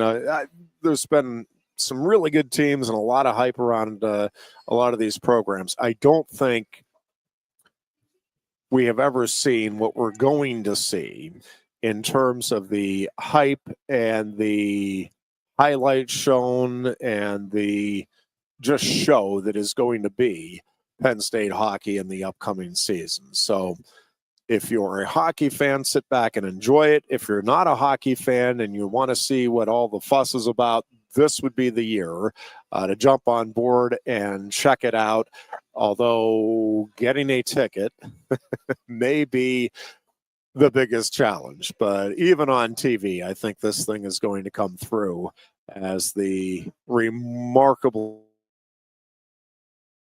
fun draw that it is. And just can hardly wait for all of it. Can hardly wait to get all of these seasons underway and just see how special Penn State athletics as a whole can be. And again, it obviously starts with the high expectations around the football program. And I think those high expectations are well warranted. And the thing I like about it, there's just enough of an edge. Although there's a lot of hype, I think the players within the program, the coaches within the program clearly understand they have not accomplished their ultimate goal yet. And I think it's kind of all hands on deck that, hey, let's go win a national championship. It's tired of being close, tired of being consistently good, tired of falling short in the big games. And it feels like everything is in place to change all of that narrative here in the upcoming season. But feeling like that's what could happen and actually having it happen, obviously two different things. And that's why the excitement level is what it is. Can Penn State actually go out and close the deal here in the upcoming season? And I really think they can. A part of it is going to be staying healthy in the right spots.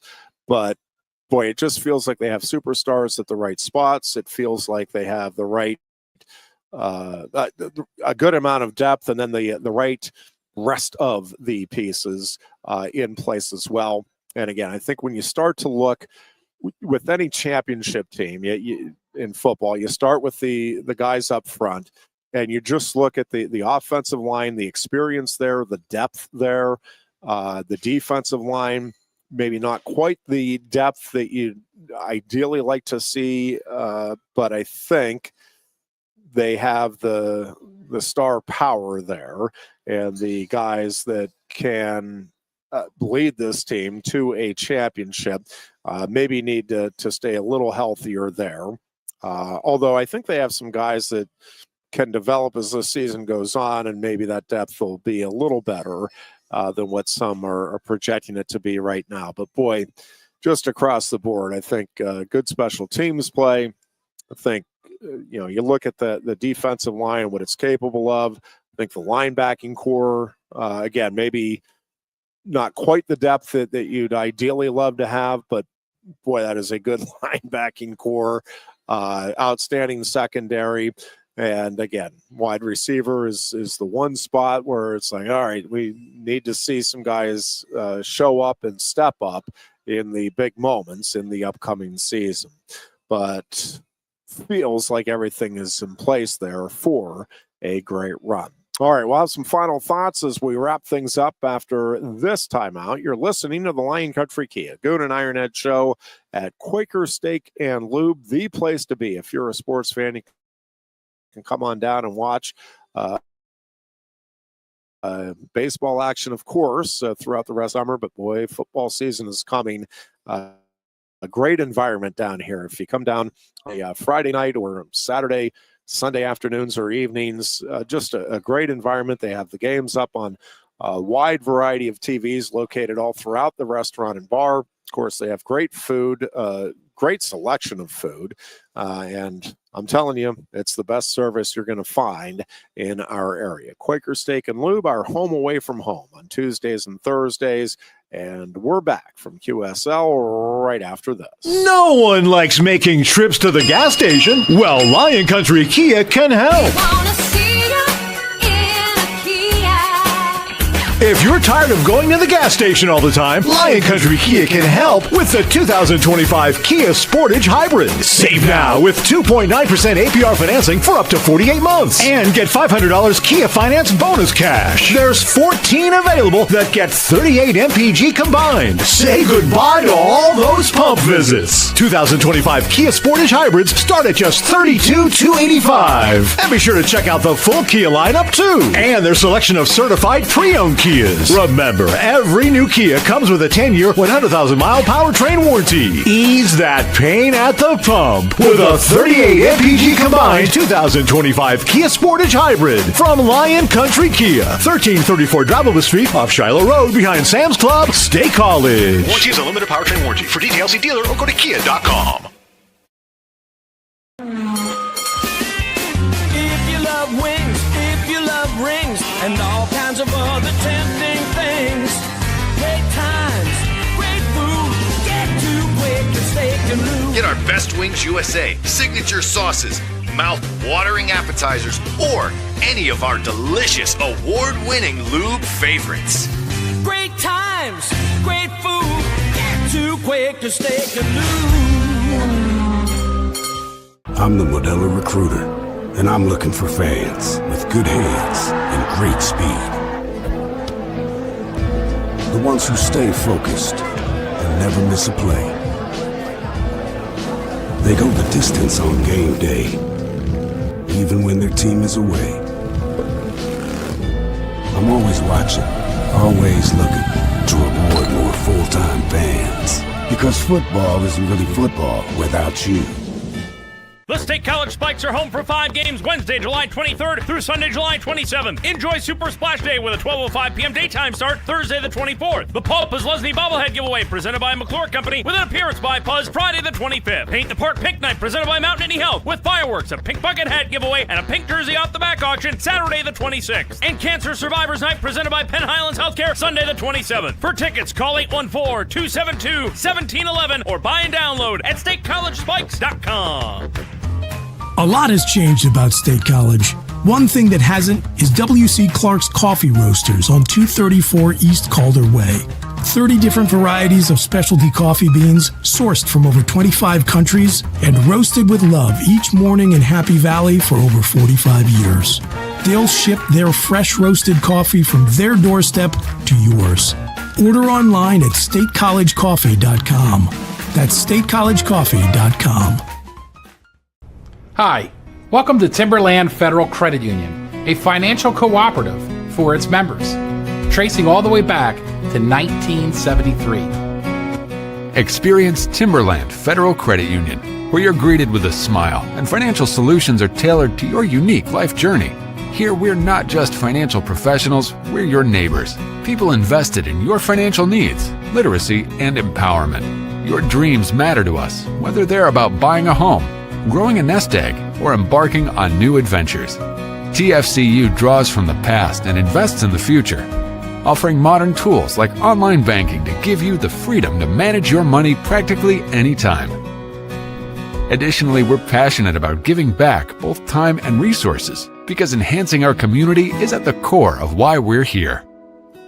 Visit TFCU in person or online to learn more about our services and apply for a membership today.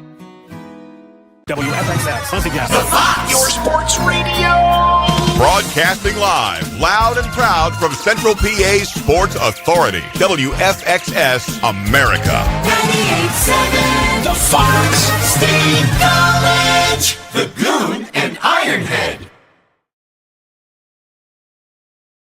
Tony Petitti, the commissioner of the Big Ten, talking today, just reading through some of the comments that he has made this afternoon. By the way, you're listening to the Lion Country Kia Goon and Ironhead show. Just Ironhead with you today. The dear Goon, hopefully, getting some health issues taken care of. Hopefully, we're getting a resolution to some pain that he is having, and hopefully he will be back with us on Thursday.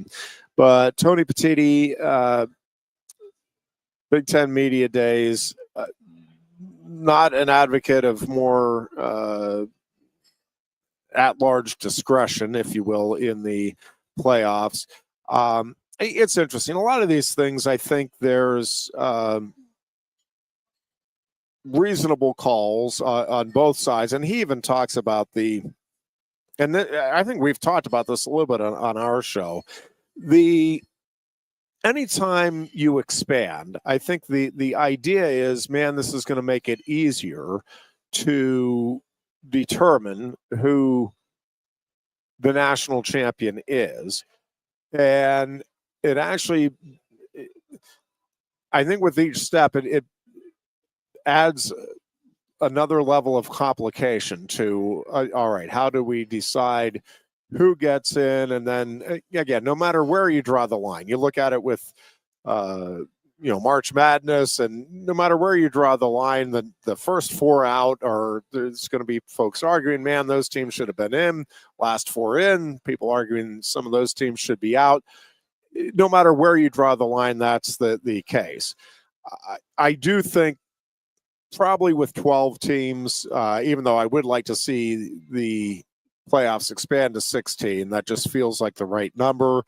Part of it is I've advocated for a 16-team playoff since I was in high school in the mid-1980s. So part of it is just my own stubbornness. But I do think 16 just feels like the right number. I think you have then the balance. I think one of the concerns coming off of last year is that bye week. It's you're trying to reward teams with the bye week, but with the results we saw, I think the very real question can be raised is, are you actually hurting those teams because you're taking them out of that rhythm? Well, if you have a 16-team format, again, those top 8 teams can have home games in that first round. That's I think all teams, all programs would like to have both the revenue and just the excitement that comes with hosting a playoff game. If you think back to the excitement surrounding Penn State being able to host SMU at Beaver Stadium last year, that was a big deal. Well, Oregon didn't have that opportunity. So I do think it takes some of that stuff out of the equation as well. And my guess is we'll move to that sooner rather than later.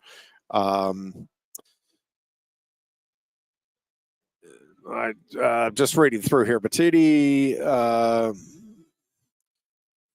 did talk a little bit today about the letter that he had reportedly, and now he has confirmed, did send to the NCAA regarding Michigan.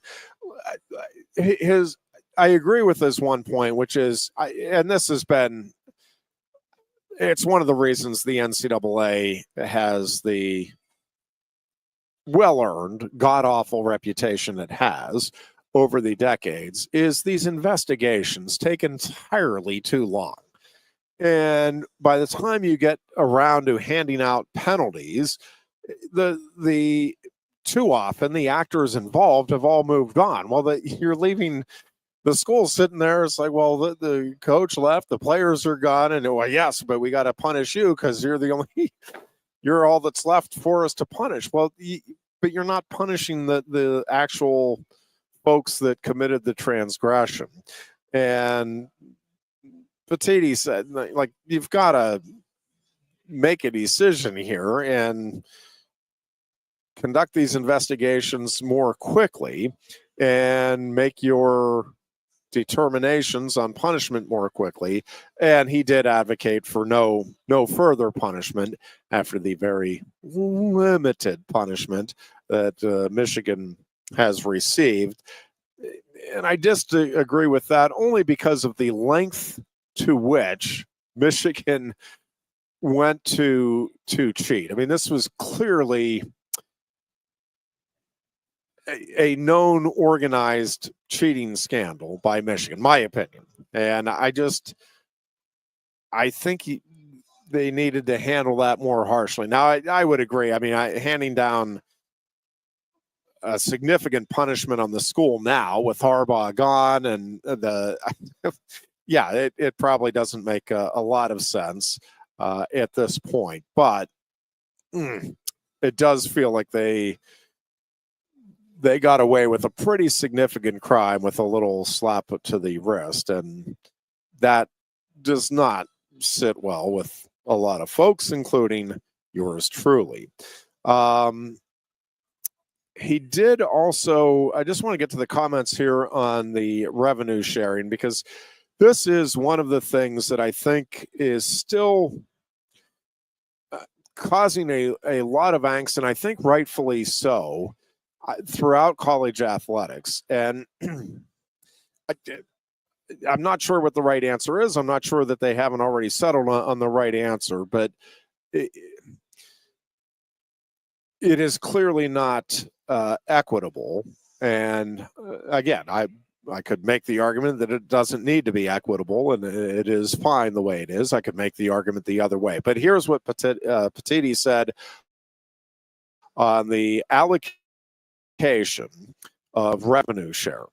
I'm just going to read the quote here. Consistently, you're seeing more of a revenue and market-based approach in terms of how the revenue share is allocated among members. In the Big Ten, what we've focused on is letting our members make the decisions they think is right for their programs and right for their student athletes, and then continue to provide the benefits that we've been doing and the support for all of the teams. So really, it's an individual school decision. I think consistently throughout everywhere, people are taking a market-based approach about how they allocate the revenue share.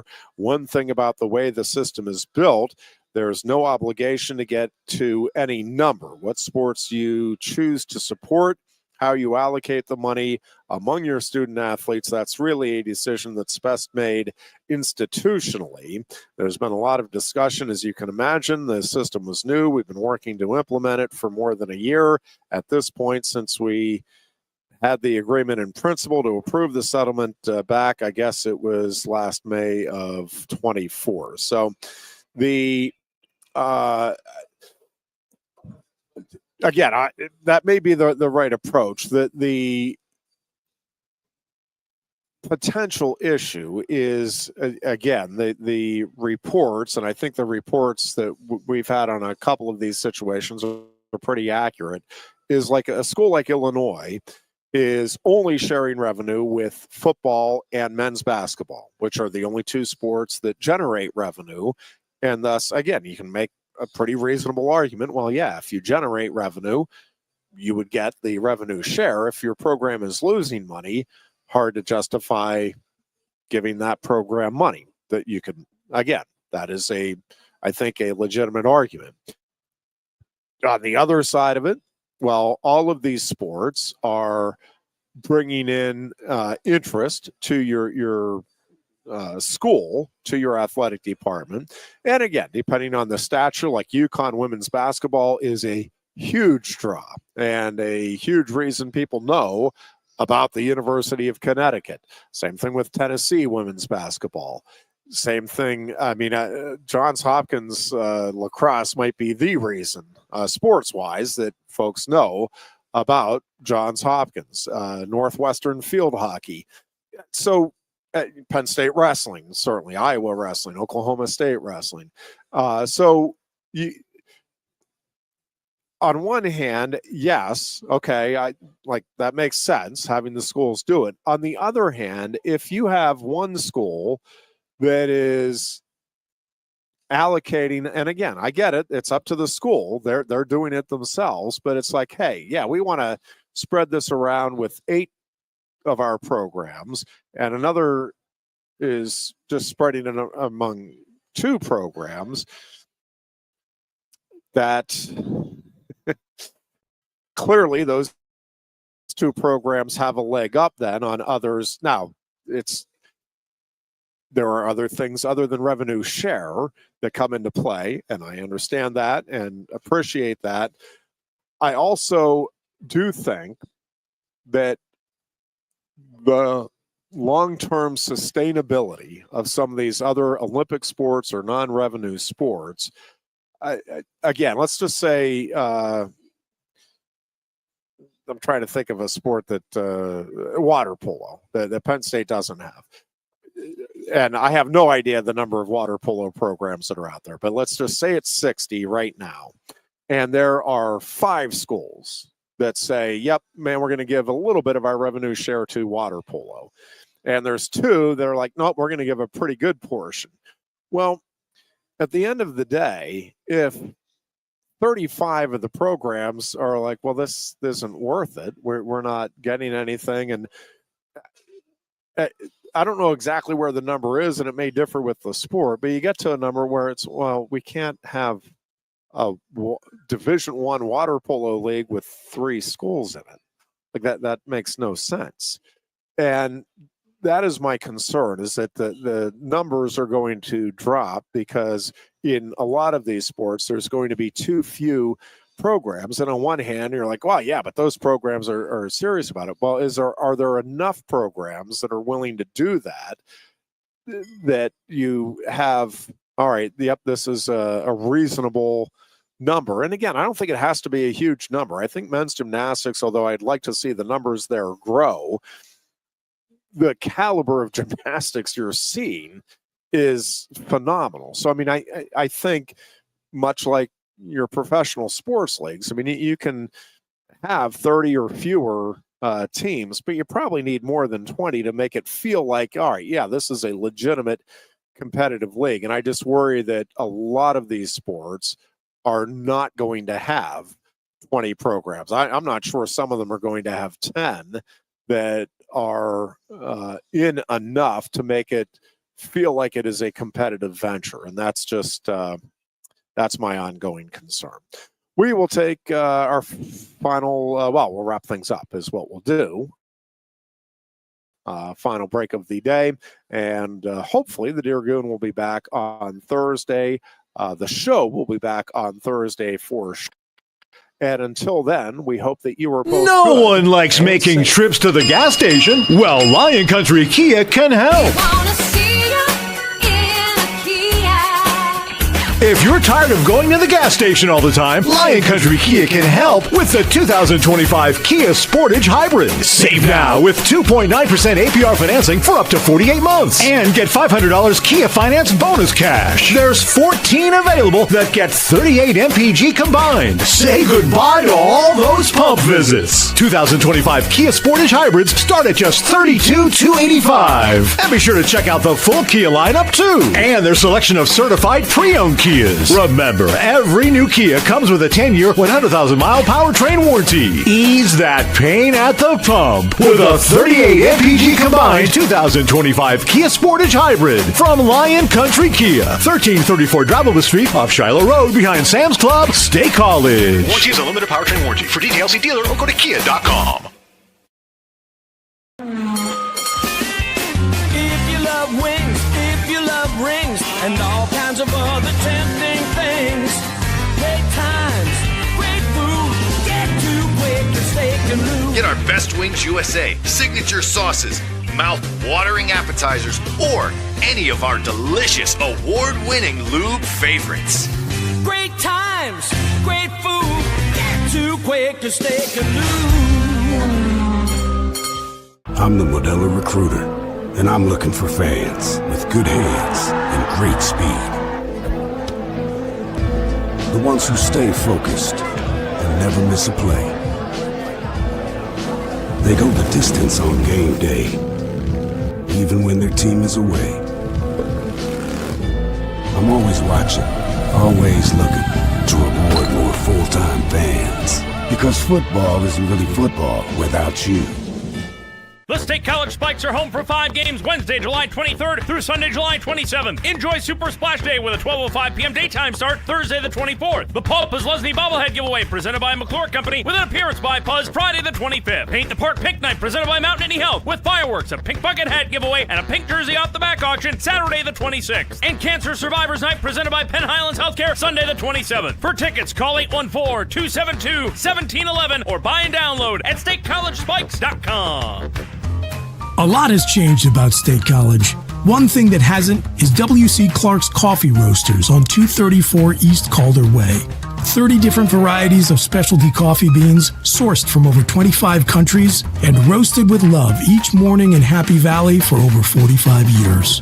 They'll ship their fresh roasted coffee from their doorstep to yours. Order online at statecollegecoffee.com. That's statecollegecoffee.com. Hi, welcome to Timberland Federal Credit Union, a financial cooperative for its members, tracing all the way back to 1973.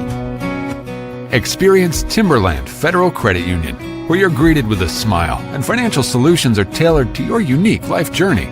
Here, we're not just financial professionals, we're your neighbors, people invested in your financial needs, literacy, and empowerment. Your dreams matter to us, whether they're about buying a home, growing a nest egg, or embarking on new adventures. TFCU draws from the past and invests in the future, offering modern tools like online banking to give you the freedom to manage your money practically anytime. Additionally, we're passionate about giving back both time and resources because enhancing our community is at the core of why we're here.